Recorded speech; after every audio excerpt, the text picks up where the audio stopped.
স্বাগত। আমার ভূমিকাটুকু শুনছিলেন, আপনার কাছে জানতে চাই যে কি হচ্ছে নির্বাচন নিয়ে আলাপ আলোচনা তো দেখছি না। ধন্যবাদ। আপনি অনেকগুলো পয়েন্ট তুলেছেন। সবগুলো পয়েন্ট আলোচনা করলে তারপরে আমরা একটি ডট মোটামুটি মেলাতে পারবো।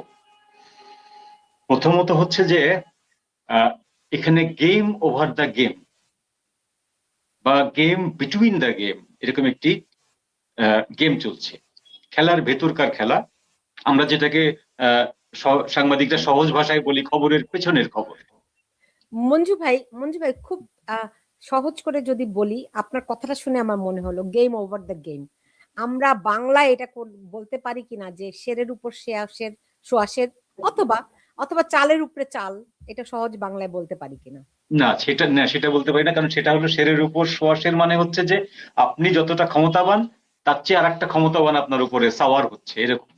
আর এটা হচ্ছে যে খেলা হচ্ছে, পাবলিককে বোঝানো হচ্ছে যে খেলা হচ্ছে এক ধরনের খেলা, ফুটবল খেলা। সেই ফুটবল খেলার ভিতরেই আপনার কূটনীতি খেলা হচ্ছে, ব্যাপারটা এরকম। মানে এক খেলার ভিতরে আর এক খেলা হচ্ছে। যেমন ধরুন, তারেক রহমান ভারতের কূটনীতিকদের সাথে লন্ডনে বৈঠক করেছেন।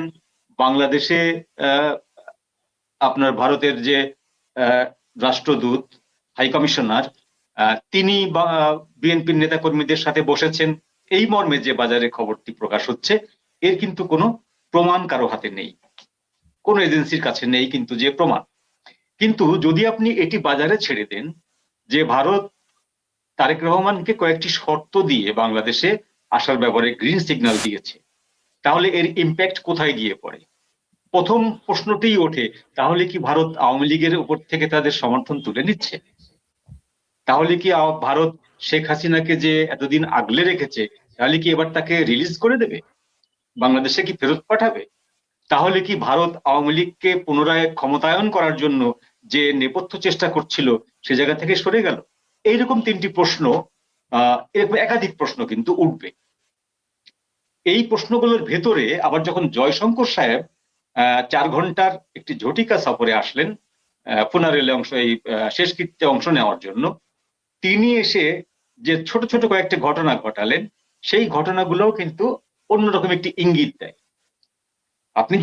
আপনি যে সন্দেহটি করছিলেন যে ভারত কি তাহলে তার কেবলা বদলাচ্ছে বা তার মিত্র বদলাচ্ছে, বা ভারত কি মেনেই নিচ্ছে যে যেহেতু আওয়ামী লীগের পক্ষে এই মুহূর্তে ক্ষমতায় ফিরে আসা সম্ভব না, সেহেতু বিএনপি হচ্ছে সেকেন্ড বেস্ট অপশন, একটি গণতান্ত্রিক দল, এরা আসলে অন্তত পক্ষে জামাতের নেতৃত্বে যে রেডিকালরা ক্ষমতায় আসার ভয় ছিল সেটি থাকবে না।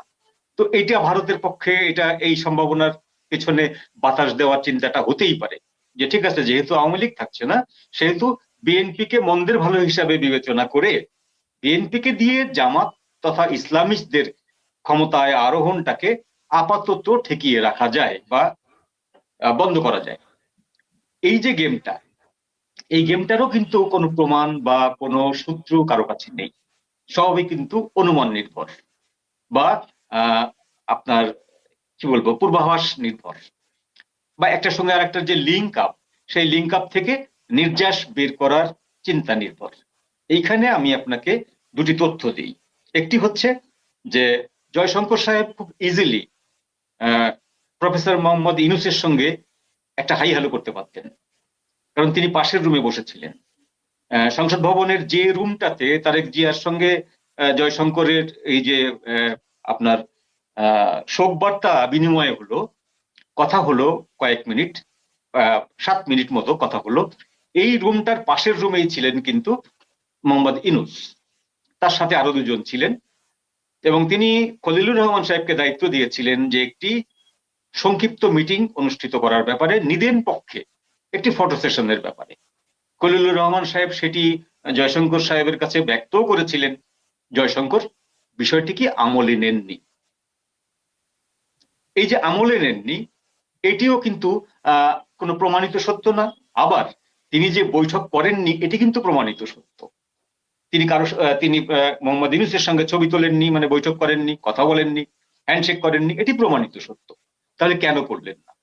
আমরা যদি আগের গুলোকে ধরে নিই যে ভারত এইভাবে সেকেন্ড অপশনটাকে চয়েস করছে বা একেবারেই নিদেনের কাণ্ডারি হিসেবে বিএনপি কে বেছে নিচ্ছে, তারেক রহমানকে গ্রিন সিগন্যাল দিচ্ছে কয়েকটি শর্ত দিয়ে, তাহলে কিন্তু জয়শঙ্কর সাহেবের এই আচরণটা তার সাথে কিন্তু মেলে না। জয়শঙ্কর সাহেবের এই আচরণটা একেবারেই মেলে না। আবার এই জয়শঙ্কর সাহেব কিন্তু ইউনূসের সাথে কথা না বললেও লবিতে হঠাৎ করে তার সঙ্গে আসিফ নজরুল সাহেবের দেখা হয়ে যায়, খলিলুর রহমান সাহেবের সাথে দেখা হয়, সেখানে তিনি হ্যান্ডশেক করেন, একটা দুটো কথা বলেন, এই পর্যন্ত। এরপরে যখন জামাতের আমিরের সাথে কথা হচ্ছে, জামাতের আমির সেটিকে মিডিয়ায় প্রচার করছে যে আমাদের সাথে যে কথা হয়েছিল ভারতীয় পক্ষের অনুরোধে আমরা সেটি গোপন রাখতে চাইছি, ভারতীয় প্রতিপক্ষ আমাদেরকে সেটি প্রকাশ করতে নিষেধ করেছে। কিন্তু যেটি প্রকাশিত হচ্ছে সেটি হলো যে জামাতের আমির একটি লিখিত বক্তব্য বা লিখিত বিষয় জামাতের পক্ষ থেকে জয়শঙ্কর সাহেবকে দিতে চেয়েছিলেন, জয়শঙ্কর সাহেব সেটা নেননি, কারণ এটি প্রোটোকলের মধ্যে পড়ে না। এটি যে কূটনৈতিক ডিপ্লোম্যাটিক যে লেনদেন, ডিপ্লোম্যাটিক লেনদেনটায় এই ধরনের চিঠি বা এই ধরনের আবেদন বা এই ধরনের অভিব্যক্তি ডিপ্লোম্যাটিক চ্যানেলে পাঠাতে হয়, হাতে হাতে কেউ এটা রিসিভ করে না। এই বিষয়টি তাকে স্মরণ করিয়ে দিয়ে তিনি সসম্মানে তার সাথে বৈঠক শেষ করেছেন 1 মিনিট সামথিং সেকেন্ড। তো এইটিকে, এই তিনটি ঘটনাকে নিয়ে যদি এখন বাংলাদেশে ঘোলা করা হয়, গুবলেট পাকানো হয়, অনেক কিছু কিন্তু এখান থেকে বের হয়ে আসবে। কিন্তু সত্য যেটা, ঘটনা পরম্পরায় যেটি মানে আভাস পাওয়া যাচ্ছে সেটি হলো যে ভারতের যে ইনক্লুসিভ নির্বাচনের দাবি, সেই জায়গা থেকে ভারত সরেনি। 2 নম্বর হচ্ছে, ভারত তারেক রহমানকে যদি গ্রিন সিগন্যাল দিয়েই থাকে সেইটি স্থায়ী কোনো কিছু না, সেটি হচ্ছে অপশনাল এবং সেটি for the time being. Tarique রহমানের পরবর্তী পদক্ষেপ কি কি হবে সেটার উপরে নির্ভরশীল। যদি তারেক রহমান আজকে যেমন জামাতের সাথে গাঁটছড়া বেঁধে বসলেন, কালকেও যদি এরকম করেন, পরশুদিনও যদি এরকম করেন, আপনি দেখবেন 7 দিন পরে ভারতের এই যে ভূমিকাটা তারেক রহমানকে নিয়ে, এটি কিন্তু আবার বদলে গেছে, যেতেই পারে। রাজনীতিতে শেষ কথা তো নেই। এখন এইরকম অবস্থায় তারেক রহমান যে ভারতের বক্তব্য বা ভারতের শর্ত হুবহু পালন করবেই, আমি এটা বিশ্বাস করি না। তিনি করবেন না, পারবেন না করতে, জামাতের চাপে পারবেন না। এবং যখন পারবেন না, তখন ভারতের যে গ্রিন সিগন্যাল বা ভারতের যে আপনার যে আশীর্বাদের হাত তার মাথার উপরে, সেটিও থাকবে না। সেটি হবে রাজনৈতিক আর একটা নতুন ফ্রন্ট খুলে যাওয়া। ওকে, আপনি সবসময়ই বলে এসছেন যে 12 ফেব্রুয়ারি নির্বাচন হবে না। আপনি কি স্টিল আই এম টাফ। আপনাকে যখনই আমার অতিথি পাই, প্রথমে আমি আপনাকে এই জিজ্ঞাসাটা করি, কেন আপনি এখনো অটল আছেন? আজকে যদি আমি বলি, আপনি যেমনটি বলছিলেন শুরুতে যে আর মাত্র 4 সপ্তাহ 5 সপ্তাহ বাদে নির্বাচন, কিন্তু বাংলাদেশের সমাজের কোথাও এরকম কোনো চিহ্ন বা এরকম কোনো লক্ষণ দেখা যাচ্ছে না যে নির্বাচন হতে যাচ্ছে মাত্র 5 সপ্তাহ 6 সপ্তাহ পরে। জনগণের ভেতরে কোনো রকম সাড়া শব্দ নেই। শুধুমাত্র কয়েকটি দল, শুধুমাত্র 4টি 5টি দল, তাদের ভেতরে কেনা বেচা হচ্ছে, তাদের ভেতরে লেনদেন হচ্ছে, কে কোনটা ছাড়বে কে কোনটা ধরবে, এইসব হচ্ছে। এর সাথে যদি আপনি যোগ করেন যে নির্বাচনের জন্য যে বিশাল কর্মযজ্ঞ হয় প্রশাসনের ভেতরে, নির্বাচন কমিশনের, তো সেই কর্মযজ্ঞের কোনো কিছুই কিন্তু দৃশ্যমান হচ্ছে না। তারপরে ধরুন আপনি টেকনিক্যাল দিক, যে নির্বাচন কমিশন যখন তফসিল ঘোষণা করে, তফসিল ঘোষণা করার পরে দেশের আইন শৃঙ্খলা পরিস্থিতি থেকে শুরু করে এই যে ইয়েদের নিরাপত্তা, আপনার প্রার্থীদের নিরাপত্তা বিধান সহ নির্বাচনী যাবতীয় কর্মকাণ্ড একমাত্র সোল এজেন্সি থাকে হচ্ছে নির্বাচন কমিশনের কাছে, সরকারের কাছে না। কিন্তু এখন পর্যন্ত সবকিছু কিন্তু সরকারই নিয়ন্ত্রণ করছে, ইন্টারিম সরকার নিয়ন্ত্রণ করছে। এটাতেও আপনার মনে হবে যে নির্বাচন কমিশনকে বলা হয়েছে একটা ঘোষণা দিতে, তফসিল দিতে, নির্বাচন কমিশন তফসিল দিয়ে বসে আছে। এরপরে ধরুন যে নির্বাচন কমিশন যখন দাবি করেছিল যে এই অমুককে অমুককে, নির্বাহী বিভাগের অমুককে অমুককে নির্বাচন কমিশনার হিসাবে আমাদেরকে এখানে নিয়োগ দিতে হবে, সেনাবাহিনীকে আমাদের এখানে ডিপুট করতে হবে, বিভিন্ন বাহিনীকে ডিপুট করতে হবে, এবং প্রতিটি, বিশেষ করে ওয়াকার সাহেব ডিক্লেয়ার দিয়েছিলেন যে প্রতিটি কেন্দ্রে 3 বাহিনীর প্রধান, 3 বাহিনীর সদস্যরা থাকবে, যেটি বাংলাদেশের প্রেক্ষাপটে সম্ভব না। আপনি যদি 4,000 5,000 আপনার ভোট সেন্টার ধরেন, আপনার ভোটদান কেন্দ্র ধরেন, তো সেই জায়গাটায় আপনি এতগুলো সেনা, নৌ, বিজিবি, পুলিশ আপনি মোতায়েন করতে পারবেন না, এইরকম স্টক আপনার হাতে নেই। সুতরাং এইসব জিনিস বিবেচনা করে একটি মোটা দাগে যে কোনো লোক বলতে পারে যে নির্বাচন হতে যাচ্ছে 12 তারিখে, এইটি শুধুমাত্র কয়েকজন ব্যক্তি জানে। এর বাইরে এর কোনো যথাযথ প্রয়োগ বা কর্মকাণ্ড এগোচ্ছে এরকম কেউ কিন্তু বলতে পারবে না। সুতরাং নির্বাচন ফেব্রুয়ারিতে হচ্ছে না, নির্বাচন পেছোচ্ছে, পিছিয়ে সেটা জুনে হতে পারে, এপ্রিলে হতে পারে, মার্চে হতে পারে, কিন্তু ফেব্রুয়ারিতে হচ্ছে না, আমি এখনো বলছি। জি, ক্লিয়ার। আমরা দেখলাম যে বিএনপি এবং জামায়াত তারা বেশ কথা চালাচালি করছিলেন, মানে পরস্পর পরস্পরকে আক্রমণ করছিলেন, কিন্তু তারেক রহমানের গত দুদিনের যে বৈঠক, যে বক্তব্য আমরা দেখলাম, এতে করে কি তারা এই যে শত্রু শত্রু খেলা কিন্তু অন্তরালে বন্ধুত্ব, এই প্রক্রিয়ায় অগ্রসর হচ্ছেন? এইটা আসলে এক কথাই বলে দেওয়া যায় যে বিএনপি জামাতের অস্তিত্ব ছাড়া বিএনপির অস্তিত্ব নেই, বিএনপির অস্তিত্ব ছাড়া জামাতের অস্তিত্ব নেই। এই দুইটি দল আপনি সারাদিন যদি ঝগড়াঝাটি করে, সারাদিন যদি একে অপরের উপরে হামলা করে, তারপরে একে অপরকে খুন করে, জখম করে, গালাগালি করে, বাতিল ঘোষণা করে, কিন্তু আপনাকে মনে রাখতে হবে যে রাত্রে কোনো এক সময় তারা এই সারাদিনের সমস্ত ঘটনাগুলোকে ভুলে যেয়ে তারা আবার এক টেবিলে বসবে, কারণ একে অপরকে ছেড়ে তারা, তাদের আসলে অস্তিত্ব নেই। বিএনপির যে রাজনৈতিক ইস্যু, রাজনৈতিক একটা তো কোনো প্রতিটা দলের একটা করে মূল ইস্যু থাকে যে আমরা গণতান্ত্রিক দল, আমরা গণতন্ত্র কায়েম করব, বা আমার বলতে পারে যে আমরা ইসলামিক দল, আমরা দেশে ইসলামী শরিয়া কায়েম করবো, এটি একটি ইস্যু। তো সেরকম বিএনপির একটি মাত্র ইস্যু, যে ইস্যুটা জামাত ব্যবহার করে, সেটি হলো যে anti Awami League, anti India সেন্টিমেন্টের যে লোকজন, তাদেরকে একটা মোটামুটি ঘোল খাইয়ে বা মুখোশ টুখোশ পরিয়ে, একটা চশমা পরিয়ে তাদেরকে গণতান্ত্রিক দল হিসেবে নিজেদেরকে জাহির করা। ঠিক একই কাজ কিন্তু জামাত করে। তো আপনি যখন দুটো এক কাজ, সেম কাজ যখন দুটো পার্টি করবে, তাহলে ওই দুটো পার্টিকে তো আপনি আলাদা করতে পারবেন না। আপনি একটি ফুটবল ম্যাচে 22 জন প্লেয়ার যদি একটা দিকের গোল পোস্টে বল নিয়ে যায়, সেটি তো খেলা হলো না, সেটি তো পাতানো ম্যাচ হলো। তো আপনি যখন বিএনপি এবং জামাত একই দুটি রকম ইস্যু, ভারত বিরোধিতা এবং আওয়ামী লীগ বিরোধিতা, এটি হলো মূল পুঁজি। আর তারপরে হচ্ছে সেকেন্ড পুঁজি হচ্ছে যে বিএনপি বলছে আমরা গণতন্ত্র কায়েম করব, জামাত বলছে আমরা আইনের শাসন কায়েম করব, সৎ লোকের শাসন কায়েম করব। এই দুটোর ভিতরে তেমন কোনো মৌলিক পার্থক্য নেই।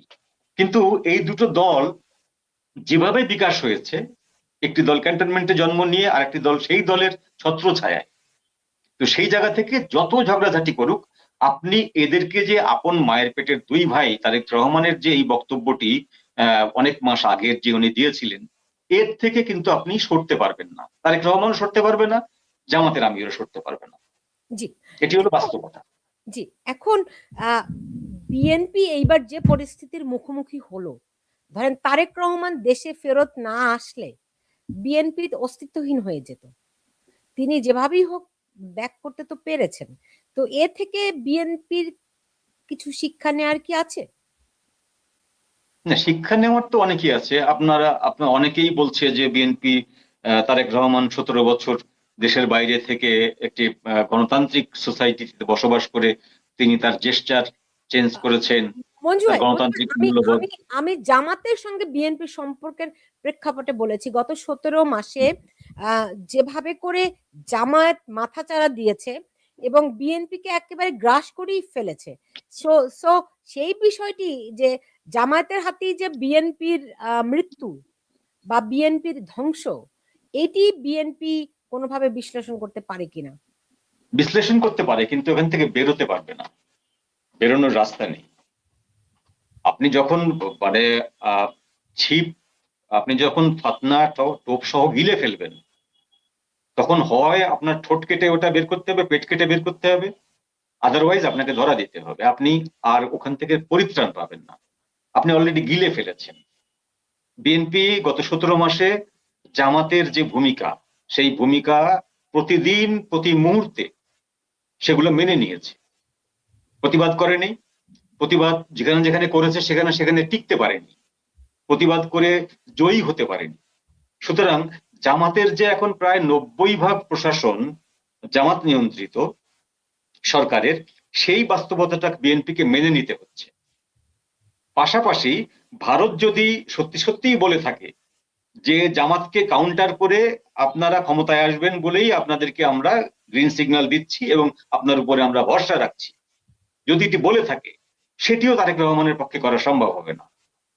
কারণ যদি জামাত বুঝে ফেলে যে বিএনপি এককভাবে বিশাল সংখ্যক আসন নিয়ে জয়ী হচ্ছে, এমন ভাবে জয়ী হচ্ছে যাতে করে জামাত তার কোনো আইন বিএনপিকে দিয়ে পাশ করাতে পারবে না। ধরুন জামাত পেল 30টি আসন আর বাকি 270টি আসন বিএনপি বা অন্যান্যরা পেল, তাতে করে জামাতের কোনো আইন বা অনুরোধ বিএনপি পাশ করবে না। বিএনপি একক সিদ্ধান্তে সংসদে অনেক কিছুই করতে পারবে।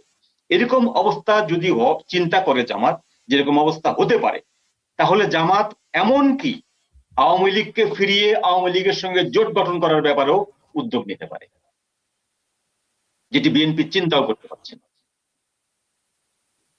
জামাত পারে না এমন কোনো কাজ রাজনীতিতে এই মুহূর্তে নেই। আমি আবারও রিপিট করছি কথাটা, জামাত যদি টের পায়, বুঝতে পারে যে বিএনপি জামাতকে ল্যাং মেরে এককভাবে সংসদে দাঁড়িয়ে ছড়ি ঘুরাবে, তাহলে জামাত প্রয়োজন হলে আওয়ামী লীগকে উপর নিষেধাজ্ঞা প্রত্যাহার করে আওয়ামী লীগকে রাজনীতিতে ফিরিয়ে আওয়ামী লীগের সঙ্গে জোট করে বিএনপির এগেনস্টে তারা নির্বাচন লড়বে এবং জামাত চাপ দিয়ে এই নির্বাচনটাকে পিছিয়ে নিয়ে যাবে আরো 2 মাস 3 মাস।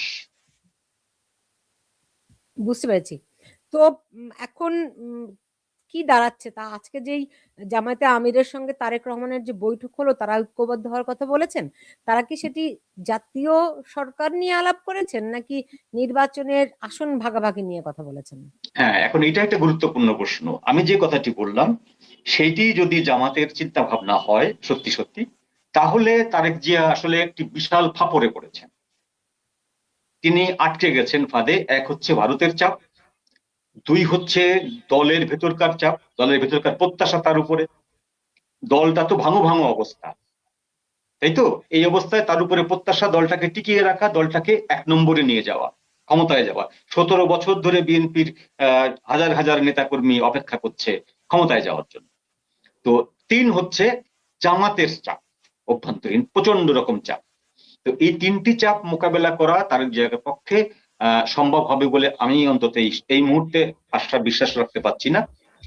এই জন্য তারা বিকল্প হিসাবে এটি চিন্তা করতে পারে, সেটি হলো জামাতকে সরাসরি প্রতিদ্বন্দ্বী না বানিয়ে জামাতের সাথে একটি অ্যালায়েন্সের মতো করে আমরা উভয়ে ভাগাভাগি করে ক্ষমতা যেতে পারি কিনা, এটি আমাদের উভয়ের জন্য কিন্তু নিরাপদ।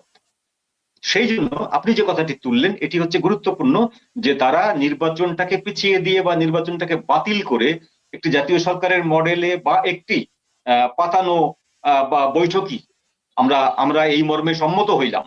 হ্যাঁ, দেশের টাকা পয়সা খরচ করার দরকার নেই, এত এত কোটি কোটি টাকা খরচ করার দরকার নেই, টাকাগুলো দেশের থাকুক, আমরা এইভাবে আসন বন্টন করে একটি সরকার গঠন করতে চাই এবং সেই জন্য আমাদের জনসমর্থন এইভাবে আমরা প্রমাণ করব যে আমাদের এই বক্তব্যের পেছনে আমাদের এই জনসমর্থন রয়েছে। তো সেটি যদি হয়, সেটিকে না করার ক্ষমতা আবার ডক্টর ইউনূসের নেই, ডিপ স্টেটের নেই। ডিপ স্টেটও এটা চায়, শুধুমাত্র ভারত চায় না এটা, বা আওয়ামী লীগ চায় না, আওয়ামী লীগের সমর্থকরা চায় না। তো ওদের চাওয়ার না চাওয়ার ব্যাপারটা এদের গুরুত্ব না দিলেও চলবে এরা। তো এই জন্য এই সম্ভাবনাটা হওয়ার সম্ভাবনাটা বেশি, এই যে বিষয়টি, এই যে ষড়যন্ত্রটি, এটি ঘটার সম্ভাবনা বেশি। ডক্টর ইউনূস যখন লন্ডনে গেলেন তারেক রহমানের সঙ্গে দেখা করতে, তখনই কিন্তু এরকম একটি গুঞ্জন আমরা শুনেছিলাম, এখনো মাঝে মধ্যে থেকে থেকে এই গুঞ্জনটি আসে কানে। সেটি হচ্ছে যে ডক্টর মোহাম্মদ ইউনূসকে রাষ্ট্রপতি করে জামায়াত এবং বিএনপি সরকার গঠন করবে। এখন আপনি যেই তরিকা বললেন, সেই তরিকায় কি ডক্টর ইউনূসও থাকবেন রাষ্ট্রপতি এরকম? ডক্টর ইউনূস রাষ্ট্রপতি তখনই হবেন যখন রাষ্ট্রপতির ক্ষমতা বৃদ্ধি পাবে। সংবিধান সংশোধন করে যে বিষয়টি তারা করেছেন জুলাই ঘোষণা দিয়ে, নাম দিয়ে, সেইগুলো যদি সরকার, আগত সরকার, যে সরকার আসছে সেই সরকার যদি সেগুলো খারিজ না করে, যদি পাশ করার পর যদি সংবিধান সংশোধন হয়ে রাষ্ট্রপতির বর্তমান ক্ষমতা থেকে অনেক বেশি ক্ষমতা রাষ্ট্রপতি পান, তারা যেভাবে উল্লেখ করেছেন, তাহলে ইউনূস রাষ্ট্রপতি হতে চাইবেন। এই বর্তমান যে অবস্থায় আছে এই অবস্থায় রাষ্ট্রপতি হতে চাইবেন না। জি, কিন্তু জুলাই সনদের পক্ষে তো বিএনপি নয়। বিএনপি তো এই গণভোটে যে জুলাই সনদ পাশ করার এটার পক্ষে তো তারা নয়। না, বিএনপির বিপক্ষেও নয়, বিএনপি স্বাক্ষর করেছে। স্বাক্ষর করেছে, কিন্তু তারা হয়তো গণভোটে দিয়ে গণভোট এই তো এই বর্তমানে যে সংকটটি এটি হয়তো তারা পার করতে চেয়েছে। তো তারা যখন না, তাদের তাদের একটি প্রধান শর্ত ছিল যে গণভোট আগে করা যাবে না। হ্যাঁ, জামাতের শর্ত ছিল গণভোট আগে করতে হবে, তারপরে নির্বাচন করতে হবে। বিএনপি শর্ত ছিল গণভোট আগে করা যাবে না, প্রয়োজন হলে গণভোট এবং জাতীয় নির্বাচন একদিনে করা হবে। ওকে, এটা তো আছেই। এর বাইরে যে জুলাই সংশোধন, জুলাই সনদ যেটি, সেখানে অনেক কিছুর সঙ্গে বিএনপির একমত নয়। তারা তো প্রকাশ্য ঘোষণা দিয়ে বলেছে তাদের সঙ্গে জালিয়াতি করা হয়েছে, প্রতারণা করা ভালো হয়েছে। কথা, ভালো কথা। আপনি বলছেন যে আমার সঙ্গে জালিয়াতি করা হয়েছে, আমি চেকে লিখেছিলাম 1 লক্ষ টাকা, আমাকে 10,000 টাকা দেওয়া হয়েছে, বাকি রাইট। শূন্যগুলো কেটে দেওয়া হয়েছে। কিন্তু আপনি ওই টাকাটি গ্রহণ করেছেন, গ্রহণ করে আপনি স্বাক্ষরও করেছেন। না সুতরাং না না, আপনি এখন স্বাক্ষর করার পরে তারা এই বক্তব্য দিয়েছে। স্বাক্ষর করার পরে বক্তব্য দিলে তো সেই বক্তব্যের কোনো ভ্যালু নাই আর। আপনি ওই আপত্তি জানিয়ে, নোট অফ ডিসেন্ট জানিয়ে আপনি যদি স্বাক্ষর করা থেকে বিরত থাকতেন, তাহলে বলা যেতে পারতো যে আপনি এই জিনিসটি মানেন না এবং এটি সংশোধন না হলে আপনি এটি স্বাক্ষর করবেন। আপনি না, অলরেডি স্বাক্ষর করেছেন।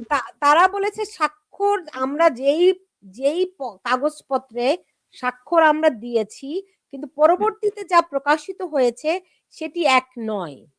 ভালো কথা, ভালো কথা যে জালিয়াতি হয়েছে। হুম। হ্যাঁ, জালিয়াতি হয়েছে প্রমাণ হলো, তাহলে আপনি কি করেছেন তার প্রতিবাদে? আপনি কি স্বাক্ষর ফেরত চেয়েছেন, বা আপনি একটি পিটিশন করেছেন? আপনি তো মামলা করতে পারেন যে আমার আমার সম্মতি নিয়ে জালিয়াতি করা হয়েছে। আপনি তো তারা পিটিশন হয়তো করেন। বলেছে নির্বাচনটি আগে হয়ে যাক, পরে এগুলি আমরা ঠিকঠাক করে নিব না। সেটাই তারা মনে করছেন যে নির্বাচন হয়ে গেলে আমাদের এই বিষয়গুলো আর সামনে আসবে না, কিন্তু আসবে, কিন্তু আসবে। কারণ এখন পর্যন্ত কেউ কিন্তু আমরা নিশ্চিত নই, বিএনপি জামাত কেউ নিশ্চিত না যে গণভোটটা হওয়ার কতক্ষণ পরে জাতীয় ভোট শুরু হবে, একই দিনে যে হবে, কিভাবে হবে, কোন ব্যালট পেপারটা কিভাবে আসবে, কার কাছে যাবে, কে গণভোটে হ্যাঁ ভোট দিল বা না ভোট দিল, সেটার উপরে ডিপেন্ড করে জাতীয় নির্বাচনের ব্যালট পেপার তার কাছে আসবে কিনা।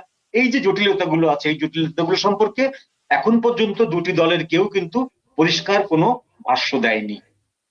হুম। ওকে, এখন বুঝতে পেরেছি এ নিয়ে বেশ তুগলুকি কারবার চারবার চলছে এবং খুবই অস্পষ্টতার মধ্যে নির্বাচন নিয়ে সংশয় বেড়েই গেল আর কি। যাই হোক, এইবার আমাকে একটু একটা জিনিস খুব ইন্টারেস্টিং লাগছে আমার। আপনি দেখেছেন যে নির্বাচনী যে হলফনামায় বিএনপির আমির খসরু মাহমুদ চৌধুরী তার আয় বেড়েছে দ্বিগুণ, এমনকি তার স্ত্রীর সম্পদও বেড়েছে। আপনি যদি দেখেন এই যে জুলাই আন্দোলনের যারা এখন নির্বাচন করছে, আসিফ, তারপরে নাহিদ, এদের সবারই ধরেন তারা ছাত্র ছিল, তাদের তো কোনো জীবিকা নেই। তো এক একজনের 26 লাখ 60 লাখ টাকা, এই টাকা তারা কোথা থেকে পেলো? এক নাম্বার। 2 নাম্বার, এই যে আওয়ামী লীগের আমলে তাহলে তো এরা সবাই ভালোই ছিল। ধরেন আমির খসরু মাহমুদ গত 2 বছরে যদি তার ইনকাম বাড়ে, বিএনপির নেতারা তো ভালোই ছিল, সমস্যাটি কোথায়? মুশকিলটা হলো যে এই যে ঘোষণা, যেটা আপনার সম্পদের ঘোষণা, এই ঘোষণাকে আপনার কানাকড়ি বিশ্বাস করার কোনো কারণ নেই। কোন প্রার্থীর, আমি এখানে আওয়ামী লীগ বিএনপি জামাত ভাগ করছি না, কোন প্রার্থীর বাংলাদেশের নির্বাচনী ব্যবস্থায় কোন প্রার্থীর এই যে ঘোষণা, এই ঘোষণা সঠিক না। এই ঘোষণা হচ্ছে তার সম্পদের খুব সামান্য একটি অংশ। যেমন ধরুন যে আপনি জামাতের আমিরের যে স্ত্রীর যে সোনার গহনাগুলো আছে, সেই গহনাগুলোর ভ্যালুয়েশন করা হয়েছে 56,000 টাকা না 60,000 টাকা করে ভরি। তার মানে কি? তার মানে হচ্ছে ক্রয় মূল্য, সেই সময়কার ক্রয় মূল্য। আপনি দেখাচ্ছেন আপনার বর্তমান সম্পদ, আর আপনি আবার বলছেন সেই সময়কার ক্রয় মূল্য। যদি আপনার 10 ভরি হয়, 10 ভরির দাম আপনি ধরছেন 56,000 টাকা বা 60,000 টাকা করে ভরি, এখন বাংলাদেশে ভরি হচ্ছে 2.25 লাখ টাকা করে। ঠিক আছে, আপনি এইভাবে ধরছেন না। তারপরে এই যে যাদের আপনি নাম বললেন, সবার সম্পদ হচ্ছে লাখের ঘরে, কিন্তু আপনি একটু তলিয়ে খোঁজ নিলে দেখবেন যে লাখের ঘরের সম্পদটা এদের হচ্ছে 1 মাসের ইনকাম, এদের বাকি 11 মাসের ইনকাম হচ্ছে কোটির উপরে, এবং সেটা 1 কোটি 2 কোটি না, শত কোটির উপরে। তো তো 100 কোটির ওপরে একজন সম্পদশালী ব্যক্তি শত লাখ টাকা দেখায়, বা 80 লাখ, 70 লাখ, 90 লাখ টাকা তার ওয়েলথ দেখায়, নিট সম্পদ দেখায়। সেই সম্পদের ভিতরে আপনি একটি জমি দেখায়, 10 কাঠা জমি, ঢাকার একটি প্লট দেখায়, সেই প্লটের ক্রয় মূল্য ধরুন আপনার 2,500 টাকা করে কাঠা, ধরুন পাকিস্তান আমলে কেনা। সেই পাকিস্তান আমলের ক্রয় মূল্য আপনি দেখাবেন, 10 কাঠা জমি আছে আপনার ধানমন্ডিতে, আপনার তার দাম মাত্র 2,500 টাকা করে কাঠা। এটা কি সম্ভব? বাংলাদেশে সম্ভব।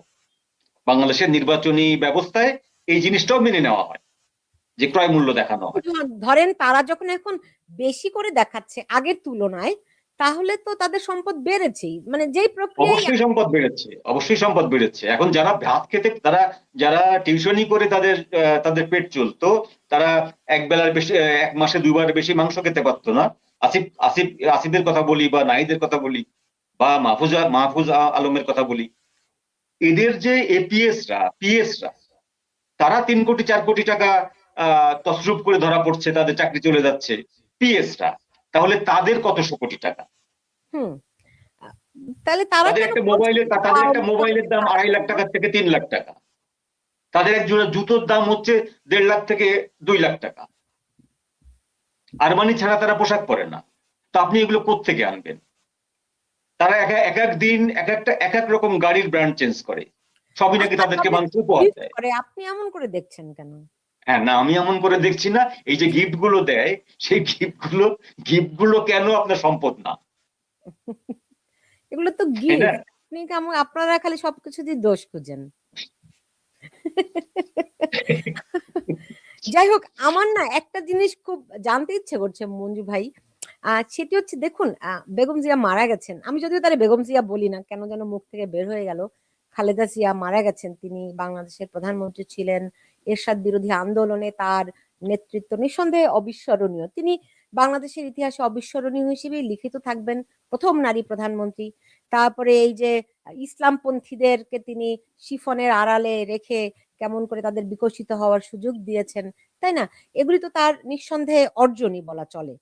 কিন্তু বাংলাদেশের গণমাধ্যম সব সময় সবকিছুতে বাড়াবাড়ি করে, এটিকে আপনি লক্ষ্য করেছেন? এখন খালেদা জিয়াকে একদম দেবীতুল্য করার একটা প্রয়াস দেখতে পাচ্ছি। তিনি কি দেবীতুল্য ছিলেন? ধরেন এরশাদ বিরোধী আন্দোলনে তার ভূমিকা নিঃসন্দেহে খুব ভালো ছিল, অনেক বলিষ্ঠ নেতৃত্ব। কিন্তু প্রধানমন্ত্রী হিসেবে তার অর্জন, তার সিগনিফিকেন্স কি? বরং আমি তো দেখি যে 91 এর নির্বাচনের মধ্য দিয়ে বাংলাদেশের মানুষের মধ্যে যে গণতন্ত্রের পথে অগ্রযাত্রা, যেই ধাপ, সেটিতে প্রথম কফিনে পেরেক মেরেছিলেন খালেদা জিয়া 15 ফেব্রুয়ারি নির্বাচন করে, রাইট? কিন্তু আমরা এখন তাকে দেবী বানাতে গিয়ে, আপনি দেখেন কেয়ারটেকার গভর্নমেন্ট ধ্বংস করেছে কে? খালেদা জিয়া, রাইট? তিনি 96-তে শুরু করলেন এই 15 ফেব্রুয়ারি নির্বাচন। এরপরে তিনি 2005 সালে এসে কত তরিকা করলেন। ইয়াজউদ্দিনকে শেষ পর্যন্ত তার রাষ্ট্রপতিকে তিনি তত্ত্বাবধায়কের প্রধান বানাতে চাইলেন। কে এম হাসানকে বয়স বাড়িয়ে তত্ত্বাবধায়কের প্রধান, মানে কেয়ারটেকার গভর্নমেন্টটা তো ধ্বংসই করলেন খালেদা জিয়া, যেটি দিয়ে আমরা গণতান্ত্রিক উত্তরণের একটা পথ বাংলাদেশের মানুষ খুঁজে পেয়েছিল। তাকে তার আমলে 64 জেলায় বোমা বিস্ফোরিত হলো। তার আমলে বাংলা ভাইরা মাথা চারা দিল। তার আমলে এই সিপিবিতে হামলা হলো, রাইট? কতগুলো বলবো, বলে তো শেষ করতে পারবো না। কিন্তু তাকে তার যতটুকু প্রাপ্য তাকে সেটুকু দেন। আমি দেই, অবশ্যই আমি তাকে দেই। কিন্তু তাকে এরকম দেবীত্বের জায়গায় নিয়ে যাওয়ার এই যে মিডিয়ার একটা প্রয়াস এখন দেখতে পাচ্ছি, এদের পিছনে নেপথ্যে কি? নাকি এটা আমাদের ধরনটাই, আমাদের মিডিয়ার ধরনটাই এরকম, যখন যেদিকে জোয়ার, যখন যেদিকে হাওয়া, ওইদিকে পাল বাওয়া, তাই তো? এটাই কি আমাদের নেচার? তাহলে গণমাধ্যম একটা বিরাট ভয়ঙ্কর কাজ করছে, সবসময় করে। হ্যাঁ, এটা তো একটা দিক আছে যে media goes with the wind. এটা তো একটা সর্বজন বিদিত যে মিডিয়া অবশ্যই উইন্ড মেপে চলে। না না, যেদিকে উল্টাটা হওয়া উচিত। মিডিয়া সবসময় হাওয়ার বিপক্ষে যাওয়া উচিত, তাহলে না ব্যালেন্স থাকে। এটা উচিত, কিন্তু কখনো হয় না, আমাদের দেশে হয় না, এটা হয় না। এটা হচ্ছে 1 নম্বর পাপ। 2 নম্বর পাপ যেটা হচ্ছে, সেটি হচ্ছে যে এরা অলওয়েজ আপনার আগামীকাল দেখতে পায়। এই যে আগামীকাল দেখতে পাওয়াটা হচ্ছে একটা মিডিয়ার সম্পূর্ণ মিডিয়া বিরোধী কাজ। মিডিয়ার কাজটা হচ্ছে আজকে নিয়ে ঘটনা, আজকের যে ঘটনা সেইটি নিয়ে চিন্তা ভাবনা করা। আগামীকাল দেখতে পাবে ওরা ভবিষ্যৎ বক্তারা, বিশ্লেষকরা, গবেষকরা। মিডিয়ার কাজ কিন্তু সেটা না। মিডিয়ার কাজ হচ্ছে বর্তমানে ঘটিত বিষয়বস্তুকে তুলে ধরা, ঘটমান বাস্তবতা বলে যেটাকে আমরা বলি। আজকে ধরুন তারেক রহমান যেদিন দেশে ফিরলেন, সেদিন কয়েক লক্ষ লোকের সমাবেশের বদলে তিনি স্টেট টারম্যাক থেকে নেমে আসলেন, প্লেন থেকে নেমে একটা গাড়িতে উঠলেন, গুলশানে এসে বাড়িতে রেস্ট নিলেন, তারপর মাকে দেখতে গেলেন, তারপরে বাড়িতে বসে থাকলেন। যদি এরকম একটি ঘটনা ঘটতো তাহলে, এবং খালেদা জিয়া বা বেগম জিয়া মারা যাওয়ার পরে যে হাইপটা হলো প্রোটোকলের বাইরে, যে আপনার সরকারের বিভিন্ন প্রোটোকল ব্রেক করে তাকে যেভাবে সেনাবাহিনীর গার্ড অফ অনার থেকে শুরু করে সেনাবাহিনী তাকে যেভাবে করলো, সেটির একটা উত্তর হতে পারে যে তিনি একজন প্রাক্তন জেনারেলের স্ত্রী। নাম্বার 2 হচ্ছে তিনি প্রাক্তন প্রধানমন্ত্রী। প্রাক্তন প্রধানমন্ত্রী বাংলাদেশে আগেও মারা গেছে, অনেক প্রাক্তন প্রধানমন্ত্রী, প্রাক্তন প্রেসিডেন্ট তারা মারা গেছেন, কিন্তু এইরকম গার্ড অফ অনার তাদেরকে দেওয়া হয়নি প্রোটোকলের বাইরে। এটা কোনো প্রোটোকলের মধ্যে পড়ে না। তো এই সবকিছু করা হচ্ছে কি জন্য? এই যে জনজোয়ার, মিডিয়া ধরে নিয়েছে এই জনজোয়ারের আর কমতি হবে না, জনজোয়ার ডে বাই ডে বাড়বে, এবং তারেক রহমান হচ্ছে নেক্সট পিএম বাংলাদেশের। সুতরাং আগে ভাগে ইট রেখে দেওয়া, কে কত বেশি তোল্লা দিতে পারে, কে কত বেশি তেল মারতে পারে, সেটার প্রতিযোগিতায় আজকে মিডিয়াগুলোতে আপনি দেখছেন। এটা মিডিয়ার চরিত্র না, ডেফিনেটলি এটা মিডিয়ার চরিত্র না, হওয়া উচিত না। মিডিয়ায়, বাংলাদেশের মিডিয়ায় তাই হয়েছে। আর একটি কারণ হয়েছে যে গত 17 মাস ধরে মিডিয়া যেভাবে ডিপ্রেসড, মিডিয়া ইউনূস সরকারের আমলে যেভাবে মবের শিকার হয়েছে, যেভাবে আক্রমণের শিকার হয়েছে, সেই জায়গায় তাদের নিঃশ্বাস ফেলার জায়গাটা ছিল না। তারা মনে করছে এখন যে তারেক রহমান ফিরে এসছে, বিএনপি এখন আপনার লাইমলাইটে আসবে, বিএনপি এখন গভর্নিং পজিশনে আসবে, সুতরাং আমরা একটা ডেমোক্রেটিক ভাইব পাবো, আমরা একটা ডেমোক্রেটিক অ্যাটমসফিয়ার পাবো। সেই জন্য তারা বিএনপির পেছনে একেবারে হত্যে দিয়ে লাইন দিয়ে পড়েছে, এবং বিএনপির যত খুচরো পাপ ছিল সব তারা ভুলে গিয়ে বিএনপিকে মহান হিসাবে তারা হাজির করছে। এটা ওই একটা ইনসিকিউরিটি থেকে। মঞ্জু ভাই, একই কাজই তো তারা ডক্টর ইউনূস যখন আসলেন, একই কাজই তো তারা তখনও করেছিলেন। হ্যাঁ, তখনও করেছে। সময় লাগেনি। তখন অজুহাত দিয়েছে যে আওয়ামী লীগের আমলে ডিপ্রেস ছিলাম, ইউনূস আসলে আমরা নিঃশ্বাস ফেলার সময় পেলাম। এরপর যখন তারা মার খাওয়া শুরু করলো, তখন এখন মনে করছে যে ইউনূস আমলে আমরা মার খাচ্ছি, বিএনপি আসলে আমরা নিঃশ্বাস ফেলার সুযোগ পাবো। আসলে এই দালালি করতে থাকলে কারো আমলেই তারা নিঃশ্বাস ফেলার সুযোগ পাবে না। এটা বাংলাদেশের ট্র্যাজেডি। আমাদের সংবাদপত্রের যারা নেপথ্য নায়ক, তাদের যে এই কুটিলতা, তাদের এই বদমাইশি, এটা বাংলাদেশের ট্র্যাজেডি।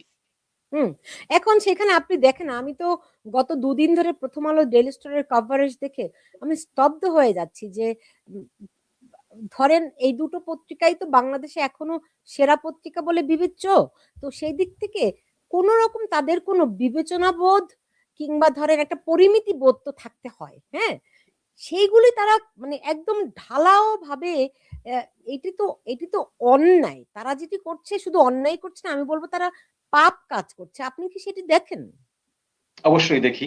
আপনি ধরুন একটি ঘটনা, যে কয়েক মাস আগে যখন ডক্টর ইউনূস হঠাৎ করে নাটক করলেন পদত্যাগ করার, সবচেয়ে প্রথম রিয়াক্ট করলেন কিন্তু মাহফুজ আনাম সাহেব। তিনি তার পত্রিকায় তার ছবি দিয়ে বিশাল করে লিখলেন, খুব চমৎকার একটি শিরোনামে একটি নিবন্ধ লিখলেন, আপনি পদত্যাগ করবেন না। অর্থাৎ এটি স্টেট ইনফরমেশন, আপনি এই পদত্যাগ না করা ভালো, আপনি পদত্যাগ করলে এই ক্ষতি হবে, ব্যাপারটা এরকম না। স্টেট একটা কমিটমেন্ট বা একটা কমেন্ট, আপনি পদত্যাগ করবেন না। উনি পদত্যাগ করলেন না। তার মানে কি? তার মানে মাহফুজ আনাম সাহেব তার বন্ধু মানুষ, তিনি তার কথাটি রাখলেন, ডক্টর ইউনূস। এখন সেই মাহফুজ আনাম সাহেবের পত্রিকা যখন পড়ানো হচ্ছে, মাহফুজ আনাম সাহেব একাধিকবার ইউনূসের একাধিক ব্যক্তিকে ফোন করেছেন, একাধিক উপদেষ্টাকে ফোন করেছেন, একাধিক দায়িত্বশীল লোকদেরকে ফোন করেছেন, কেউ কিন্তু সাড়া দেয়নি।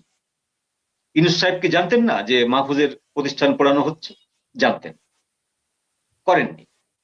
হয়রাজ ওই পড়ার পরের দিন যখন তারেক রহমান এসছেন, যখন মাহফুজ সাহেব তারেক রহমানের সংবর্ধনা অনুষ্ঠানে গেছেন বা একটা সংবাদ সম্মেলনে গেছেন, তখন তিনি প্রকাশ্যে তারেক রহমান সাহেবকে বিশাল একটা নেতা বানিয়ে ছেড়েছেন, বিএনপিকে বিশাল নেতা বানিয়ে ছেড়েছেন, এবং আক্ষেপ করে বলেছেন যে আমাদের এখন তো আগে তো খালি কথা বলার স্বাধীনতা ছিল না, এখন তো আমাদের প্রাণের স্বাধীনতাটুকুও নাই।